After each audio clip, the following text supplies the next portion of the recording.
guys and gals, Never here from Drake Wing Gaming, and Sunny Mountains, what are the gaming drag? Today I'm coming back at you with Let's Play episode of Rain Check Ruse Path. So let's go ahead and jump right back into it, shall we? Alarm chaining, we're up, and let's go! Tea and Puma's brew. Cool. Alright. Rue stares back at Javier and then at me. Actually, I was about to bring that up. The wolf leans his arms forward, practically taking up the whole table. The MAF sensor was loosened because of that little accident earlier. Luckily, I found it a few blocks up the road. Why was the MAF sensor loose? A couple of bumps shouldn't have done that. Exactly. Why? I examined the rest of the hood but couldn't find anything. MAF? Mass airflow sensor. It's used to measure the amount of air in the engine for optimal combustion. Not like the engine would have exploded, but it's definitely odd that it fell off. I'll report that back. ARC needs better vetting for our rented vehicles. Hey, I got an idea. Why don't we drive your car next time? Keep dreaming. Wait, didn't Javier try calling you too? About that. The wolf reluctantly takes out his phone and places it on the table. I may have dropped my phone in a puddle on the way back. The fox groans and examines the phone, shaking his head at Rue begrudgingly. What is this, your third time this year? And they're supposed to be waterproof. How'd you waterlog your phone? My paws were wet and slipped out. Javier looks beyond disappointed and is about to retort, but Dust comes back with our food. I see everyone's in high spirits. You can say that. The Puma chuckles and hands out our orders on the table. We all get served a cup of coffee, and Rue and I also receive a side of pastries. By the way, I've got something interesting you guys might want to hear. You have my attention. The Puma thinks for a second before replying. You guys know about the tech convention that's happening right now, not too far from here. Yeah, Thai, right? Hey, that's the one. What about it? Allegedly, there was a failed break-in last night. Heard this from one of my customers. Sounds suspicious. Anything stolen? No details on that. All I know is that whoever tried to break in couldn't get past all the locks. They were targeting the room that housed tech and equipment for Regenix, Q-Link, Nodal Visions, and a few others I forgot the names of. Q-Link? Ugh. Wish they had their shit stolen. Wish they had that unethical, greedy bastards. Only but their factories would explode. Jesus. As the fox continues talking, my ears perk up upon processing Dust's words. Wait.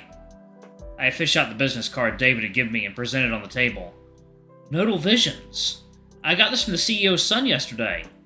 Well, well, aren't you full of surprises? Huh. What a coincidence. Maybe I could visit David later and ask him about this.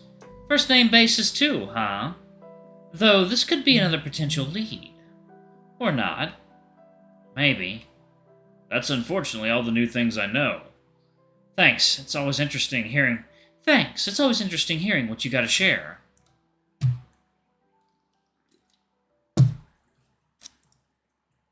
Dust nudges Javier and smirks. Anything for you guys.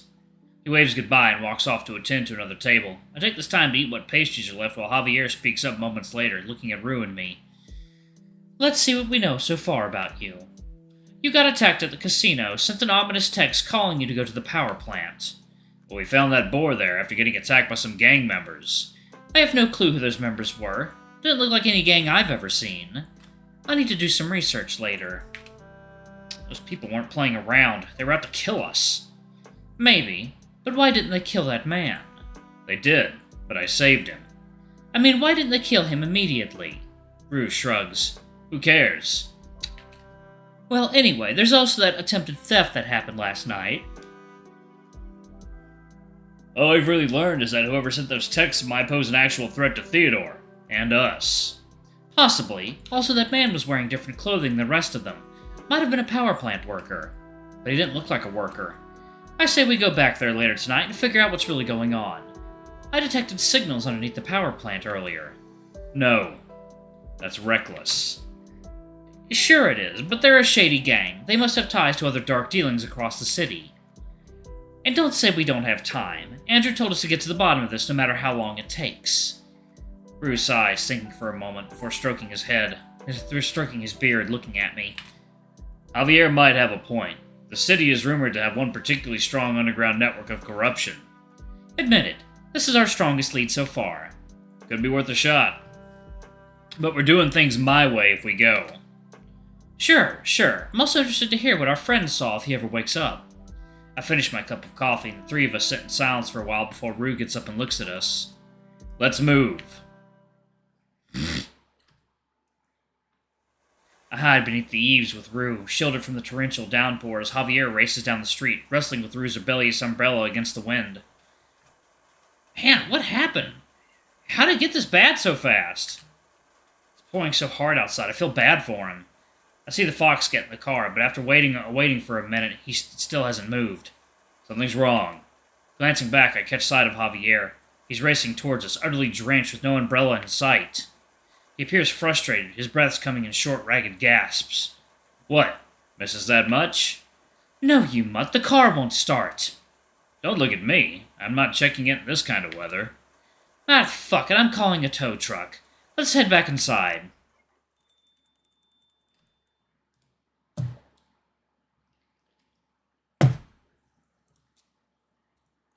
We step back in, only to be greeted by Dust. Back so soon? Did you guys forget something?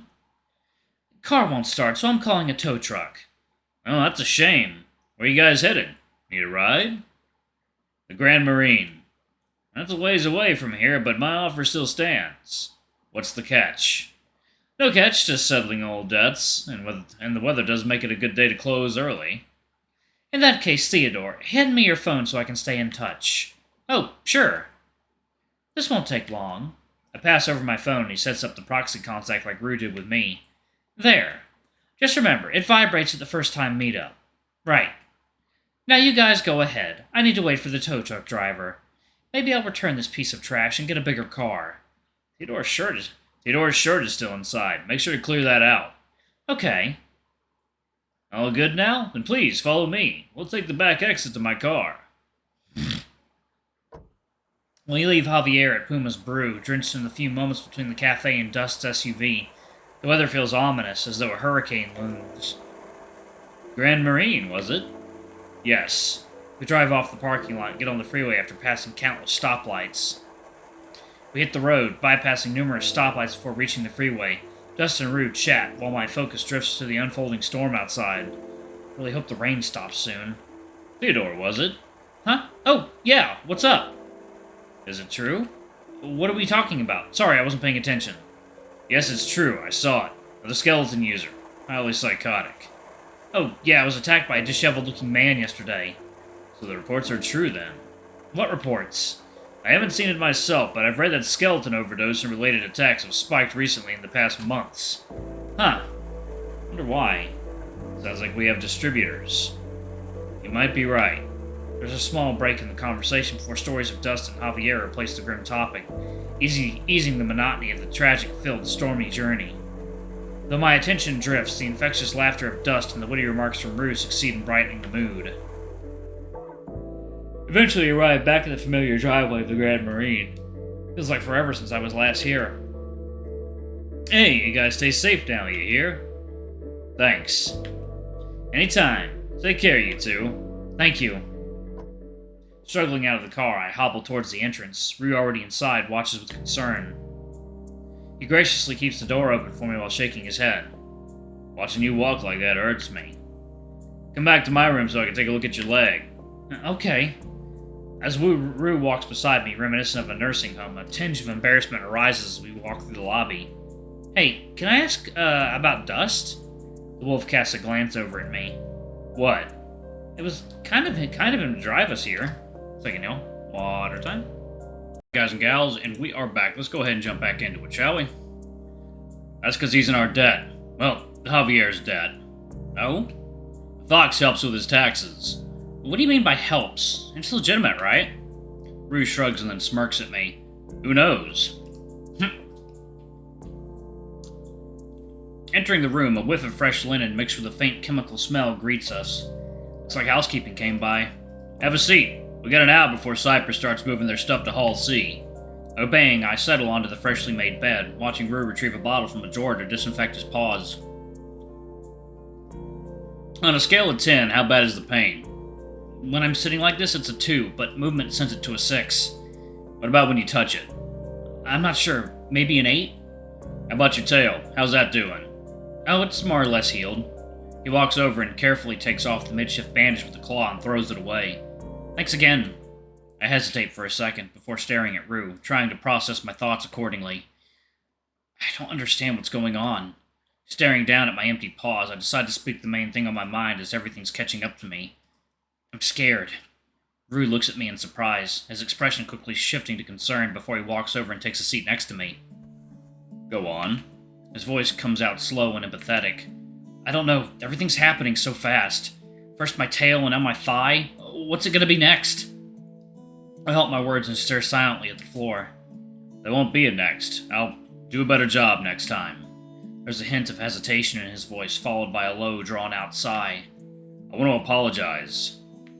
This is all my fault. I can't recall ever seeing him this upset before, if ever. I admit I was so caught up in saving that man's life I forgot about you guys. No, I mean, you're fine. I think you did the right thing. It all worked out in the end, right? You saved that boar's life. It's not an excuse. But I just don't want anyone to experience what I went through, if I can help prevent it. What did he go through? What do you mean? His gaze is distant. He looks defeated. Maybe I shouldn't have asked. I extend my hand to Rue's paw on the bed, giving it a gentle nudge. Hey. That seems to do the trick as he snaps out of his glazed stare. Thanks. I feel better about talking it out. Right. And I'll do better, too. Keeping you and Javier safe, I mean. I appreciate that. Oh, and speaking about Javier, he said I should thank you about something about me. He told me this at the power plant. He glances at me, but swiftly averts his eyes when he realizes I've caught his gaze, clearing his throat awkwardly. Ah, yes, I was talking about you with Javier. Listen, I don't talk about this stuff often, so I'll just say it. I think there's a strength in you, a resilience that I admire. That's been made more clear today after that fight. I just want you to know that I'm here for you. Despite what happened earlier, I feel a sense of responsibility to be someone you can rely on, now more than ever. I hope you don't take this the wrong way. I'm acknowledging what I see in you and expressing how it makes me feel. That's it. I nod slowly, my cheeks flushing at his words as I try to absorb what Rue is saying. I see. I'm not sure what to say, but thanks. Why me, though? We only just met yesterday. Alright, y'all, I'm going to go ahead and pause it right there. Thank y'all so much for watching. Don't forget to like, comment, subscribe, ring that notification bell, and check out our Patreon, YouTube memberships if you can. It always helps. Anyway, I love you all, and I'll see y'all in the next video. Bye-bye!